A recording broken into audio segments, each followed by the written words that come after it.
to interested members of the public. If confirmed, Mr. Pete Hegseth would assume the role in a moment of consequence. The United States faces the most dangerous security environment since World War II. We're witnessing the explosive growth and reach of China's hard power. We're also observing the emergence of an axis of aggressors. That coalition is characterized by broadening and deepening military cooperation among the dictatorships ruling China, Russia, Iran, and North Korea. Terrorism remains a threat as Israel wages war against Hamas and Hezbollah, and as the Assad regime collapses in Syria. America has entered a window of maximum danger, and the department needs energetic and focused civilian leadership. Those values begin at the top with the Secretary of Defense.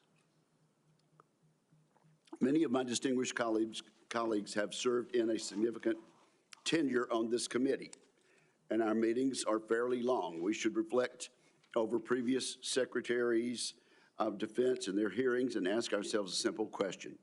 Has the civilian leadership of the Pentagon under the administration of both parties proven up to the challenge? Often the answer has been no. The civilian leadership has not built the Department of Defense to meet the moment. And this is our moment to correct that. A few examples illustrate how leaders in the past have fallen short. Most of the department's signature programs run years behind schedule and billions of dollars over cost. Vital initiatives have suffered, such as the F-35, the new Sentinel ICBM, and the Navy's shipbuilding program, including the Constellation-class frigate. The Department of Defense desperately needs civilian leaders who listen to the advice of combatant commanders, many of whom would benefit from innovative systems. Yet a risk-averse DoD culture has kept too many promising technologies on the wrong side of the so-called valley of death. That tenuous period between experimental prototypes and production contracts. Defense companies backed by venture capital receive less than 1% of defense contracts. As we all know, the Pentagon still cannot even pass an audit. The department must simplify and streamline its bureaucracy so it can respond to innovation. Staffs have ballooned. Organizations are top-heavy. Civilian leaders have promised time and again to slim down the bureaucracy, and perhaps genuinely hoped to. Every day, men and women in uniform make tremendous contributions to U.S. security. They and the American people deserve a Pentagon that does the same. Today's Department of Defense is no longer prepared for great power competition. It is not a national defense institution ready to achieve and sustain technological supremacy across the range of operations. Admittedly, this nomination is unconventional. The nominee is unconventional, just like that New York developer who rode down the escalator in 2015 to announce his candidacy for president. That may be what makes Mr. Hegseth an excellent choice to improve this unacceptable status quo that I just described. He is a decorated post-9/11 combat veteran. He will inject a new warrior ethos into the Pentagon, a spirit that can cascade from the top down. Mr. Hegseth will bring energy and fresh ideas to shake up the bureaucracy. He will focus relentlessly on the warfighter and the military's core missions, deterring wars and winning the ones we must fight. He will bring a swift end to corrosive distractions such as DEI. Today, many simply acknowledge and live with these systemic problems I have mentioned earlier in acquisition, accountability, technology transition, and organizational civil service reform. Mr. Hegseth will actually move to fix these issues decisively. In short, I'm confident that Mr. Hegseth, supported by a team of experienced top officials, will get the job done.